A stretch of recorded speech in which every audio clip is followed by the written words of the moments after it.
Hi everyone, just another Carcano video for those of you who aren't tired of seeing these already. This one came in just today from Bud's Gun Shop. It's a 9124. The first question that arose when these first hit market was, is this the same supply as Royal Tiger has? Are these from Ethiopia? Because a lot of people would not want to have anything to do with them if they were.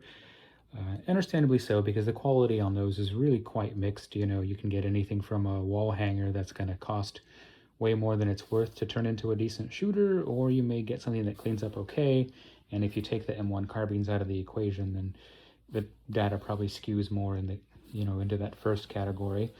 These are allegedly from a different source. Well, the retailers say that these are really from the Italian Carabinieri, which is something between like a National Guard and a police force.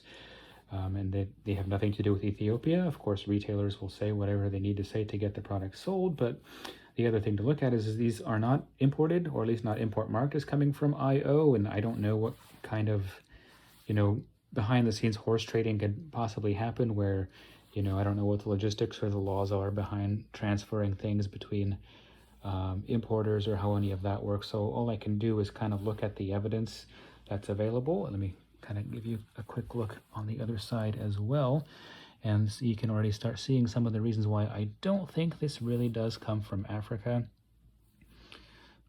or at least if it was in Africa, it did come back to Italy.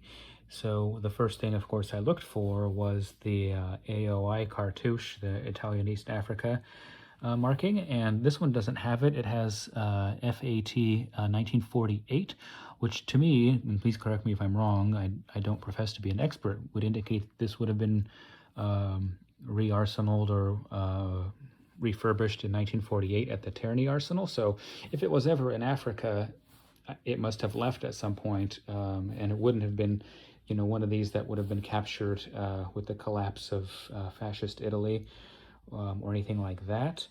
So this is an indicator to me that this is probably something different. Keep in mind, though, that not everything that has necessarily been to Africa will have the AOI marking. I have two other Carcanos that genuinely are from Africa, from Ethiopia, and they don't have it either. So if it had it, and especially so if it matched the rest of the gun, that would be a pretty sure sign that it was part of Italy's misadventures, let's say, in Africa, but its absence doesn't guarantee that it wasn't. Oh, before I forget, the one thing I didn't care for with Buds is the quality of the packing was actually worse, in my opinion, than Royal Tiger. So, for example, it was just in one box, and the bolt was sticking out through here, and then we had this whole situation going on. So that wasn't really, didn't please me, I guess. And as far as the wrapping, they just kind of randomly threw in some like plastic bubble wrap, not with any methodology to it. It just seemed like, a little here, a little there. It all seemed awfully random. Let me kind of show you the condition. The condition of the metal on these, by the way, is considerably nicer than what I saw from the one that I bought from Royal Tiger. There's a lot less in the way of pitting. There's a lot more finish. There's some rust on the barrel you can see there that might need to be cleaned off. It seems pretty surface.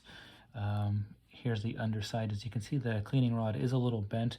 That may have happened with that shipping situation that I just showed you, or it may have been bent before that. Not sure, can't say.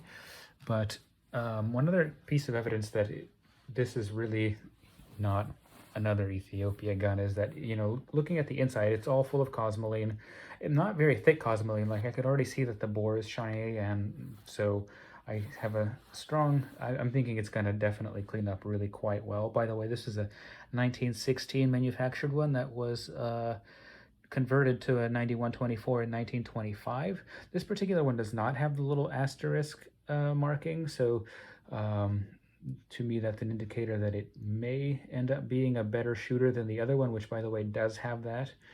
So the other one, by the way, is a 1896 manufacture that was re-arsenaled or converted in 1928.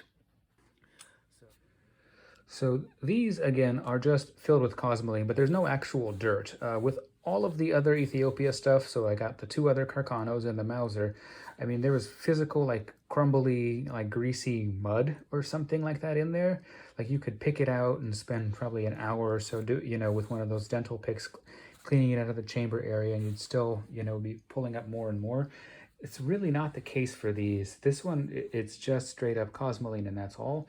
I did bring the other one out of the safe just to kind of compare the quality of the metal finish, and you could see how much difference there is as far as how much is left, and compared between these two. Now keep in mind, this magazine on the upper one, the Africa one, is not original, so let me bring that one in again. And so this is the one that it came with. So you can definitely see how much difference there is in that regard. And this is another thing that has been consistent when comparing all these Ethiopian guns, is that they've had very little finish, at least any of the, World War II and prior ones left. Whereas the other one, now the light here is a little misleading. It's brighter, makes it look a little grayer than it is, but there's, there are areas definitely where the bluing is thinner, but it's mostly there. So, yeah, I think these are definitely a much better buy. I often raise the question of, having 100% 20/20 hindsight. What would I have done? And I wouldn't have bothered with this Ethiopia thing, and I would have just purchased one, from Buds or one of those other retailers that have this PW Arms imports. I will have to do a shooting test, of course. I do have some ammo on order. By the way, this channel is probably winding down because I don't know that I have that much left to say other than doing a shooting test on some of this Ethiopia stuff, just to kind of close the loop, because that is an important part, and it's, maybe it's actually the more important part.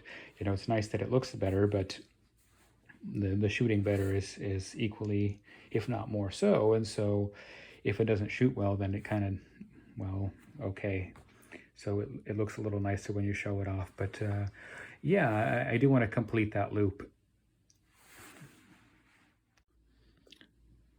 So I guess really that's all I have to say. Stay tuned for some shooting tests, and thank you for your attention on this. And maybe you'll hear from me soon if something else kind of cool and interesting comes along that I feel like I need to, make my opinion known on, because I don't really want to run a YouTube channel, a gun channel full time.